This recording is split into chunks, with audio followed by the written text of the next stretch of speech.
Hi guys, it's me, Miss P. Sorry, I have a little on my face. Anyway, today we're going to be talking about one of the first abstract painters, pretty much considered the first Western abstract painter. Abstract painting is when you paint something that isn't supposed to represent an object. It's not supposed to represent a tree or a face or, a landscape, the ocean. None of that. It's just about shapes and colors. And it sort of conveys emotion or a spirit. This person that we're talking about is called Hilma af Klint. And she was born in 1862 and she died in 1944. And she started making her first abstract paintings when she was in her 40s. She was a painter for a long time, but she started doing this abstract painting, which hadn't really happened before. The next person who did it was Wassily Kandinsky, and he started doing it like 10 years later, a little bit later than that. But this is very important. This is a very different thing, but Hilma af Klint is kind of lost to history, and you don't learn about her a lot, which is just too bad. So, we're going to keep from doing too much of a biography, but I did want to show you this little piece that I made. I'm hoping that it's going to be fun for you to make. What I used for this was crayons and watercolor. I'm going to talk a lot about using white watercolor in this project, but a lot of your watercolor palettes probably don't have white on them, and if that is the case, do not worry, you don't have to use it. But if you have white acrylic paint or white liquid paint or whiteout, you could mix that with your watercolor and you would get a color that, is more of a pinky or a light blue, light purple. Or you could just go very lightly with your watercolor using a lot of water and a little bit of color and you'll get a light color. Anyway, what would I like from you for this project? Well, I would like you to use some of the shapes that Hilma af Klint uses. I would like you to use these shapes to make up your painting. I'm going to send you a picture of these so you can look at them and have them to reference while you make this. I would like you to use yellow crayon to draw your trees. And I would like you to use the entire rainbow when you're making this piece of art, because that's what Hilma af Klint did. And I would remind you that the rainbow that I'm talking about is the color wheel rainbow, which is red, orange, yellow, blue, green, and purple.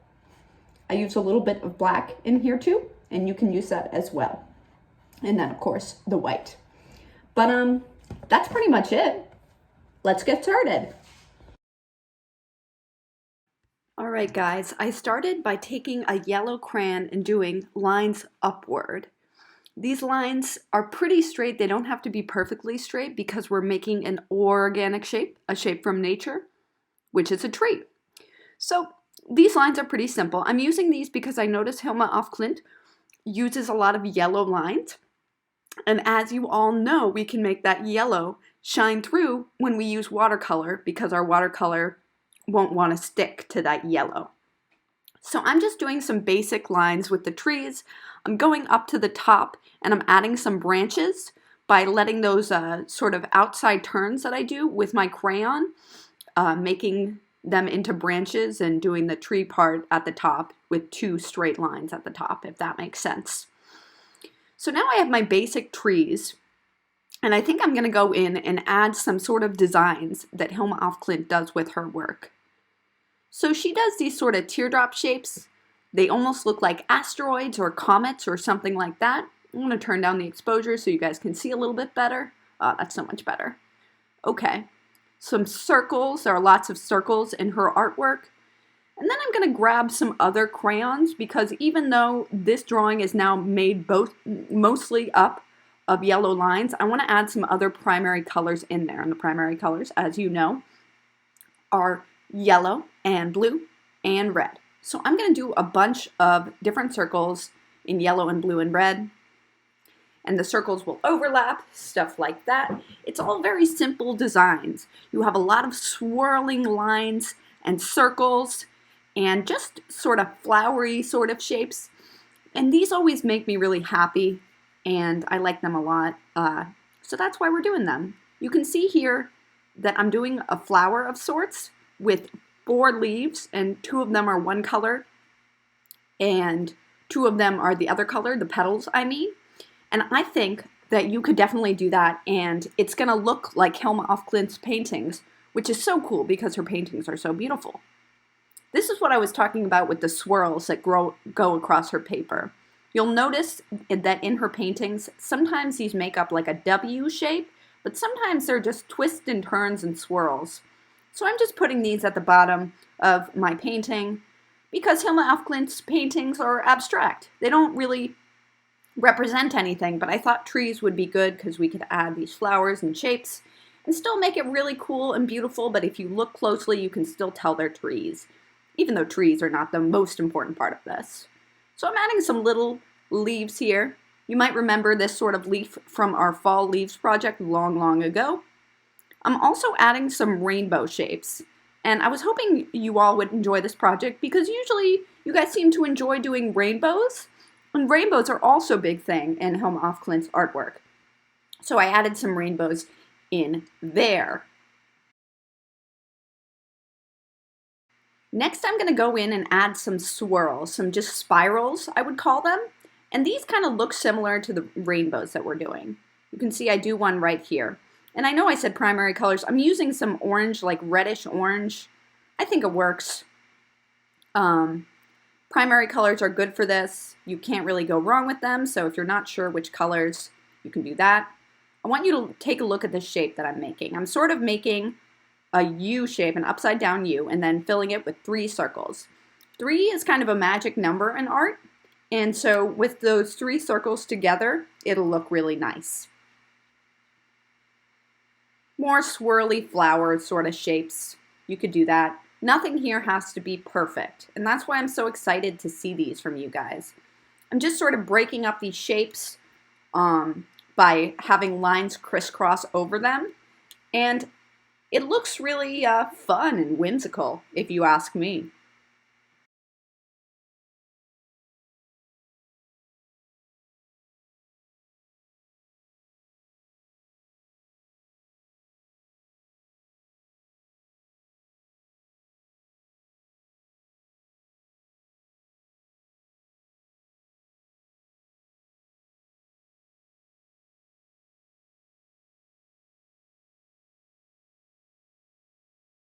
This is another shape that Hilma af Klint does. It's like an infinity symbol, and then I break it up with some lines.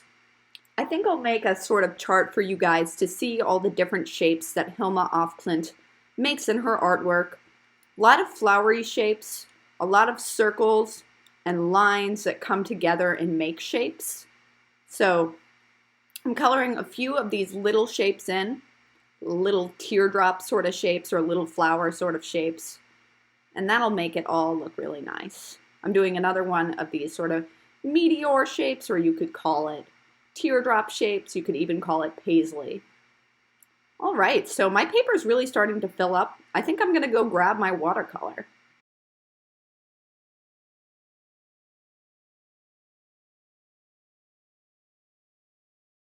All right, there's something I'm gonna note here. I think on the 8-pan watercolors, there's not a white watercolor. If you have whiteout or white acrylic paint or white liquid paint, you can mix it with your watercolors and create the colors that I'm making.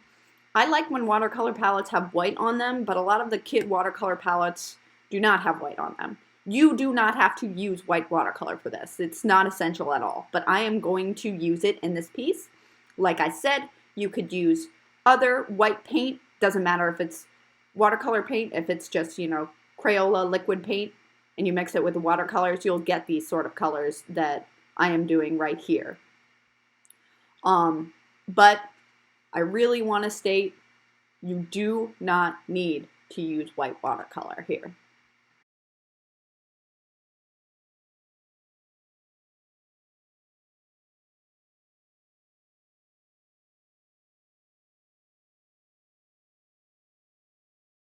You might have noticed that Hilma off Klint does a lot of purple in her paintings, and I used the purple because we used a lot of yellow lines. And purple and yellow are opposite each other on the color wheel. So I thought the purple would look really good, the purple mixed with white. I'm just filling in a couple of spaces that I've made and divided with my different lines here with the purple watercolor. And then I'll start going in with other watercolors because really this is all about making this a total rainbow of shapes and colors. Okay, from here I'm speeding up my video a little bit. Again, this is just the blue mixed with a little bit of purple and white watercolor. And I'm coloring in some of those sections. I'm leaving some of the shapes blank so later I can go in and fill in those shapes. The thing that's nice about your watercolor palette, even though it might not have white paint, is that it has a small brush. And I'm using a small brush here so I can get into all these little details. I think that will the brush that you have will work really nicely for this.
As you can see, I'm not really limiting myself to any colors on the color spectrum. I'm not really using brown, but besides that, I'm using pretty much everything. Blue, purple, orange, green, yellow, all of the different colors. I'll put in some red a little bit later. Well, I have some red in there. It's more pinky because of the white I mixed in. But I'm doing all the colors I can with all of these nice shapes that I've made for myself.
Okay, I want you to notice now that after I've done most of the colors, I'm going in here with solid red.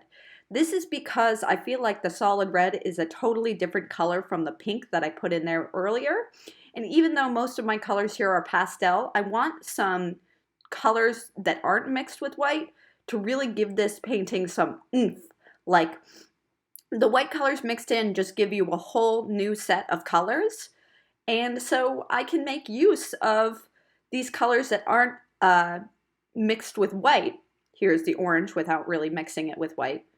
And maybe a little white mixed in. But this will give me a whole new array of colors to put in there. And I'm getting towards the end here. There's no really rhyme or reason to where I'm putting my colors. It's just really where I think they look nice. I want you guys to have fun with this. It's not important to, you know, make everything look like mine. This is very loose. You can do this in one go. You don't need to do it, you know, multiple times and try multiple times. There's no wrong way to do this.